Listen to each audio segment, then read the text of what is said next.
सोचिए अगर मैं आपसे कहूँ कि अब आपकी रोज़ की ज़रूरतों की चीज़ें जैसे दूध, दही, पनीर, यहाँ तक कि कई ज़रूरी दवाइयाँ बिना टैक्स के मिलेंगी, तो क्या आप यकीन करेंगे?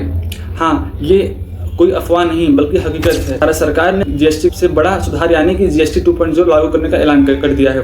अब ये बदलाव आपके जेब पर सीधा असर डालने वाला है। पहले जीएसटी में 4 बड़े टैक्स स्लैब हुआ करते थे, 5%, 12%, 18% और 28%। लोगों को समझना मुश्किल होता था कि किस चीज़ पर कितना टैक्स लगेगा, लेकिन अब सरकार ने इसे सिर्फ 2 स्लैब में बदल दिया है, 5% और 18%। सिर्फ लग्जरी और हानिकारक चीज़ों जैसे शराब, तंबाकू और महंगी कारें के लिए 40% का नया डिमेरिट टैक्स रखा गया है। सबसे बड़ी खुशखबरी तो यह है कि हमारी ज़िंदगी की ज़रूरतों की चीज़ें अब जीएसटी फ्री होंगी, जैसे कि दूध, दही, पनीर, अनाज और दालें। जरूरी दवाइयाँ, इन पर अब 0% टैक्स लगेगा, यानी अब खाने पीने और सेहत से जुड़ी सभी चीज़ों से पहले सस्ती मिलेंगी।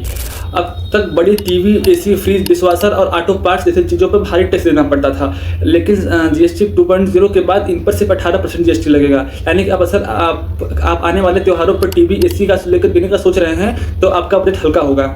सरकार ने इस फैसले से सिर्फ आम आदमी का ही नहीं बल्कि किसान और डेयरी सेक्टर को भी सीधा लाभ मिलेगा। अंदाजा लगाया जा रहा है डेयरी सेक्टर को लगभग 11,400 करोड़ का फायदा होगा। इसका मतलब किसान को अच्छा दाम मिलेगा और ग्राहक को सस्ता सामान। लेकिन हाँ, कुछ एक्सपर्ट का मानना यह है कि सरकार की कमाई यानी रेवेन्यू पर असर पड़ेगा। कहा जा रहा है कि लगभग 48,000 करोड़ का नुकसान सरकार को हो सकता है। लेकिन सरकार का मानना है कि जब लोगों की खरीदारी बढ़ेगी तो यह नुकसान अपने आप पूरा हो जाएगा। यह बदलाव आपको कैसा लगा? क्या आपको लगता है कि सरकार ने सही समय पर फैसला लिया है? अपनी राय हमें कमेंट में जरूर बताएं।